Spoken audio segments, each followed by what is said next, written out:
യുഎയിലെ സ്വകാര്യ മേഖലയിൽ ജോലി ചെയ്യുന്ന സ്വദേശികളുടെ എണ്ണത്തിൽ 350% വർധന.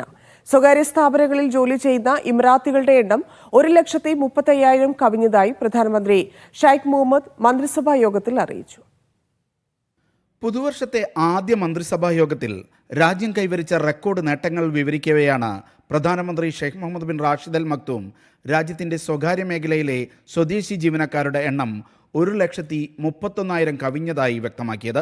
കഴിഞ്ഞ വർഷം ഇമറാത്തി യുവാക്കൾ 25,000 ചെറുകിട ഇടത്തരം സ്ഥാപനങ്ങൾക്ക് തുടക്കമിട്ടുവെന്നും പ്രധാനമന്ത്രി പറഞ്ഞു. യുഎഇയുടെ വിദേശ വ്യാപാരം ആദ്യമായി 2.8 ട്രില്യൺ ദിർഹം എന്ന നിലയിലേക്കെത്തി. നേരിട്ടുള്ള വിദേശ നിക്ഷേപം 130 ബില്യൺ ദിർഹത്തിലെത്തുമെന്ന് പ്രതീക്ഷിക്കുന്നതായും ഷെയ്ഖ് മുഹമ്മദ് പറഞ്ഞു. വ്യാവസായിക കയറ്റുമതിയുടെ മൂല്യം 190 ബില്യൺ ദിർഹമിലെത്തി. രാജ്യത്തിന്റെ ബിസിനസ് സാഹചര്യം ശക്തമായി മുന്നേറുകയാണ്. 2 ലക്ഷം പുതിയ കമ്പനികൾ യുഎഇയിൽ പ്രവർത്തനം ആരംഭിച്ചുവെന്നും പ്രധാനമന്ത്രി മന്ത്രിസഭയെ അറിയിച്ചു. Media 1 Abu Dhabi.